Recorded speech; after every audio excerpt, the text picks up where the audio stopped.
Hello, everyone. I hope everyone is doing safe and well.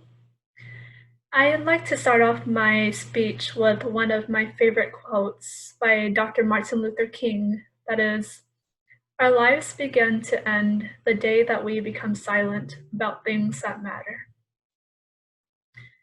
I'd like the class to think of some life-changing events that have occurred in the past few months while people were sitting around in silence and being passive.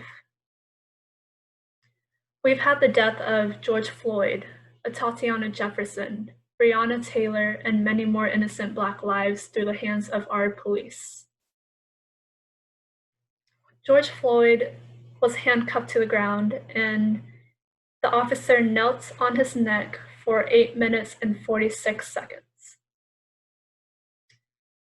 That's right, 8 minutes and 46 seconds. How cruel could you be to know that you've killed an innocent Black man when your job is to protect your community? My name is Diana Doe, and I am a comparative race and ethnic studies minor. My research is primarily on minority and marginalized groups, and I have studied critical race theory before. But today I will be arguing that we must support the Black Lives Matter movement in order to obtain a fair and just society in the United States. I will be doing this through three main points, that is police brutality, systemic racism, and institutional racism, primarily through our healthcare system.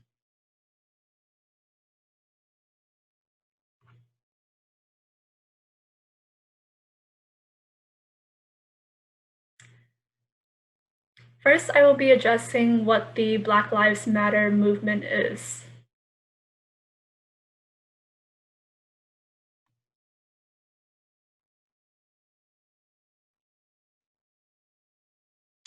The Black Lives Matter movement is a movement that was started in 2013 and since then has received a lot of backlash.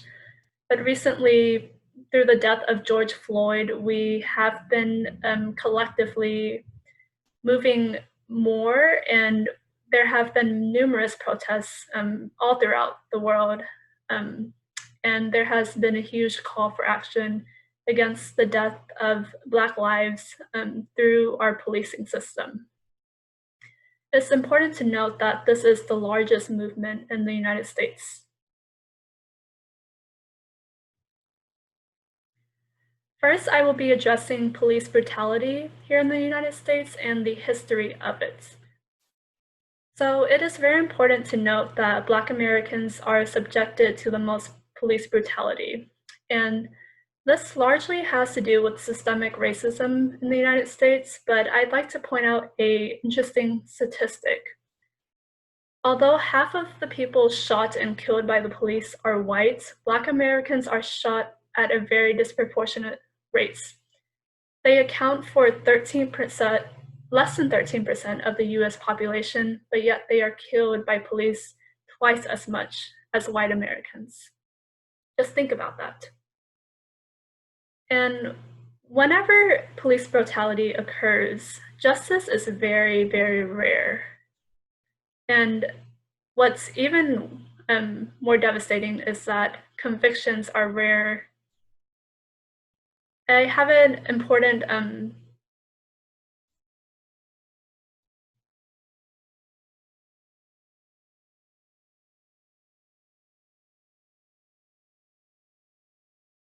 only 36 out of 104 state and local law enforcement officers have been arrested for a murder or manslaughter charge. And this largely has to do with systemic racism in practice that I will be discussing here in the next slide. So systemic racism is basically embedded in every institution, practice, policies, and procedures. So we see systemic racism everywhere. We see it in our schools, offices, court systems, our hospitals. And according to a study by the Federal Reserve, white families hold 90% of national wealth. They comprise 72% of the population and 90% of the population's wealth, while Blacks comprise 13% of the population and 2.6% of the population's wealth.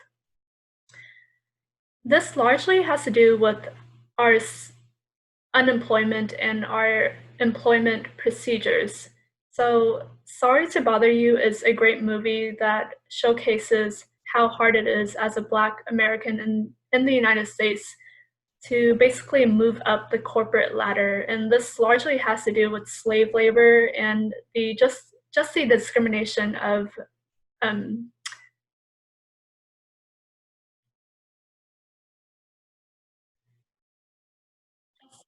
just the discrimination of employments and the racist policies in the United States for centuries now.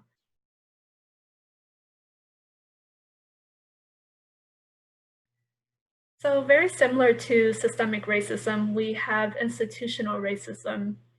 I will be discussing specifically our healthcare system and medical racism. It's important to discuss medical racism because we have to consider the lives that have been taken away through our medical practices. There's a lot of myths that physical racial differences were used to justify slavery. And it's sad that still today, many of our doctors believe this. But racial bias in medical care is very much real, and it continues to be an ongoing problem in our medical care system. Our doctors fail to sufficiently treat the pain of Black adults and children for many medical issues.